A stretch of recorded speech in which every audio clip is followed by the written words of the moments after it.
Welcome to Bruins Overtime Live, presented by BuyAToyota.com. For offers not seen on TV, visit BuyAToyota.com with Billy and Barry. I'm Sophia. The Bruins snap their 7-game win streak with a loss, 5-3 to the Ottawa Senators. Guys, very winnable for the Boston Bruins. We saw them maybe not have the best first period, come back in the second, have some momentum in the third, but a couple mistakes cost them, ultimately led to the throughout loss. The whole game. Yeah. A couple of mistakes. Yeah, exactly. Too many.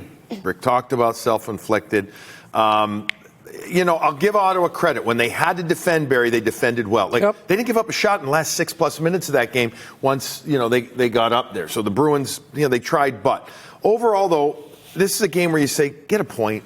Get a point out of you. Worked your backsides off when you're down 3-1 to come back, and then you give up goals late in the game. And it's I don't want to say I'm disappointed. It's a bum. I'm bummed because you had that point in front of you. Yeah, you did. And again, you can't be and make self-inflicted mistakes against a good hockey club. I mean, Ottawa's a good team. They got points in 7 straight, now in 11 out of 12 games. You can't make those mistakes. Ottawa's not going to give the game to you. You're going to have to outwork them. And you had a bad change.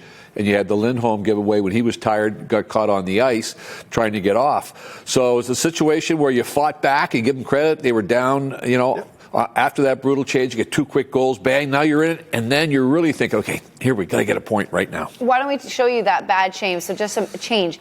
In the third period, just 1:06 in, Shane Pinto with the goal.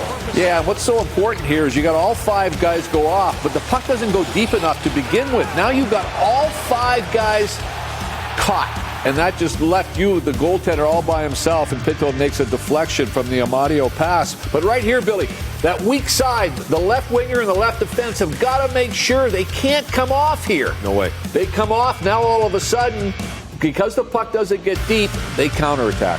So that says to me, Barry, that these guys were all tired at this time. Oh, yeah. Because they were not just literally tired going up, but mentally tired too. Not thinking, not seeing the game properly there. Because they're like, I got to get off. Instead of saying, no, I've got to suck it up because the puck didn't even get past the red line. Maybe it was between the red and the blue. I can't leave. I've got to stay, to Barry's point. Left side guys have got to stay out there. You all saw all of them pointing like they were coming off. The problem is, they were wide open on the other side, and it just ends up being too much and too easy there. But to start a period, you don't want that when you're tired to start a period. It's only 1:06 in. Yeah, and exactly. And you played the shift, though. But you really played a really good second period. You're looking to come out that third, keep the momentum going, and you self-inflicted wound. Now you're really behind the 8 ball down, 3-1. Barry, you did talk about, though, a couple quick goals from the Bruins to get themselves back in it. David Pastrnak with a power play goal. The first one, offside. I don't think we're going to show it to you. We're going to start with the one that counted, goal 402. Yeah, there was no need to show the first one because Pasta, we were talking about Pasta knew it too. You can tell by his reaction. There were 3 guys offside. Yeah, which one of the 3 you want to take? So, but give the power play credit. They come right back. We were talking about the first one was a pretty good power play. Here, Geekie puts a shot on net. Pasta doesn't just sit back. He goes to the net and able to get that rebound, but another good power play that they had, kind of 2 good ones that they did. Yeah, absolutely. So watch the battle in front. Arvidsson's there, and by Arvidsson battling with the Sens defender, that's going to open up the middle of the ice a little more, and also Zacha going weak side brings the weak side Sens defender back. Look at all the room that David has coming to the middle, so he's by himself. Yeah. And therefore the puck bounces off the goaltender Marilyn, it gets to him, but there's nobody there to get between the goaltender and Pasta, and so he puts it in. But give the other guys credit. Barry, the guys also did their power plays infinitely better. Yep. It just continues, and the movement there as well. There's just that movement there with David is great. And just 1:26 later, Mark Kastelik, couple of efforts on the puck, but the Bruins tie it. All of a sudden, we think the momentum's totally in their favor, and it was for a little bit. Well, yeah, and this guy has been spectacular, Kastelik. We featured him in pregame, so just the way that he has made himself an incredibly more valuable player. Look at his work ethic right there. Constantly moving his feet, which Barry's always talking about, constantly staying on the puck, stick down, and he's relentless. He will not take no for an answer. He tries to flush the puck to the front or funnel it to the front. He comes right back through the middle of the ice. That's what you're always teaching. And right here, battles it once, twice, pops it over. I thought this line was good all night, Billy. I thought they were very involved. They didn't have a great first period like the rest of the club, but they regrouped and they led the physicality in that second period to kind of get them back in the hockey game. All right, guys, but we talked about a couple of mistakes throughout the game, but some obvious ones that then led to the momentum for the Ottawa Senators. Hampus Lindholm with the turnover here. Yeah, and I think as Billy had just described the last one where they retired, I think Hampus was in the same situation here, Billy. And Zadorov comes on the ice with him, which tells you, okay, even though Lindholm is a left defenseman, he's going to play the right side so he can get off quickly right by the bench. He makes a bad pass. I don't even think Corrali was really ready for it, because I didn't think he expected it. Now they start running around, and you can see Lindholm trying to make up for the pass, and all of a sudden they get out of position, and Stützle makes a great shot. I'll tell you one thing, this kid here, he has patience, doesn't he? Man, is he an offensive, gifted player. Yeah, he does. Yeah, a lot wasn't right about that play from Lindholm. We're assuming obviously he's tired because his D partner had already changed, but also he checked off looking left, then he just throws it to the right, and I don't think he knew exactly where Corrali was. And Corrali seemed to take the right route. I'd have to look at it from a different camera as well. But then Corrali tries to scramble a bit, and he's trying to make a kick save on Stützle. But when you have a turnover like that there, I don't need to tell you this, chaos ensues. It's like when a goaltender plays the puck, that's like, no, don't. And the next thing you know, chaos.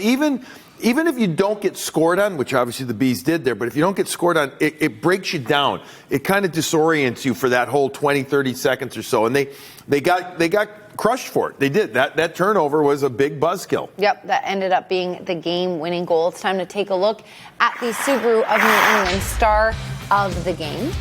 And that is Tim Stützle. But I got to read this for you. So a lot of information over here. The Senators, their longest home point streak versus the Bruins. This is who, as you can see, Marian Hossa, 9 games from March of 2001 to February of 2004.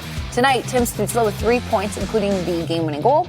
Now is riding an 8-game point streak against the Bruins on home ice with 8 goals and 7 assists for 15 points since February 2022.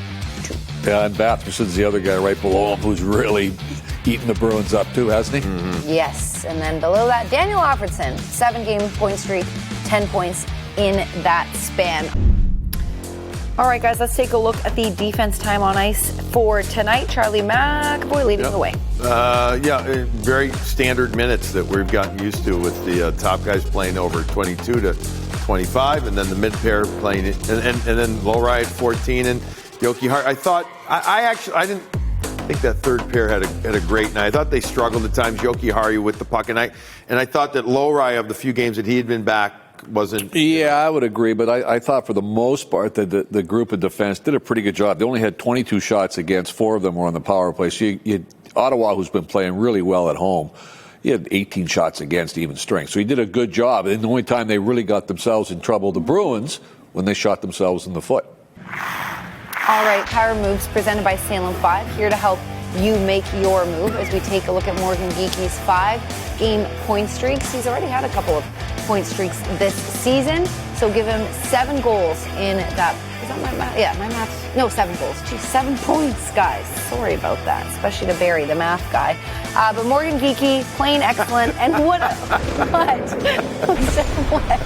Because I'm using my fingers. Yeah. Sorry. 3 goals, 4 assists, 7 points. Guys, beautiful passing on this one. Yeah, it was. It started with the McAvoy transition through the neutral zone, and Hutzadinov does a good job holding the puck and not giving it away. And Geekie drives the net. He gives it to Pasta, and you heard him right there, Billy. The thing that he has learned when he's playing with Pasta is I have to be ready, and I have to have my stick on the ice because it's coming at some point. Yeah, no question about it. Thank you, Mr. Math. The way that they came up, they climbed the ladders, I used to like to call it with the kids, right? Making me laugh even harder. But the D to D, so you stretch the opponent out by rink-wide plays. Then you go lateral, but you go cross, up ice, lateral. And next thing you know, so every time you're making a play right now, you're forcing the defense to have to turn. And then they're constantly changing sides.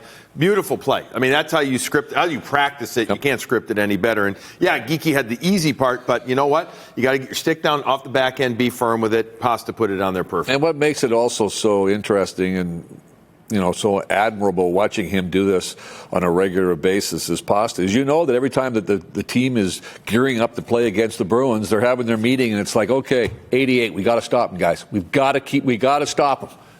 He still gets the job done, doesn't he?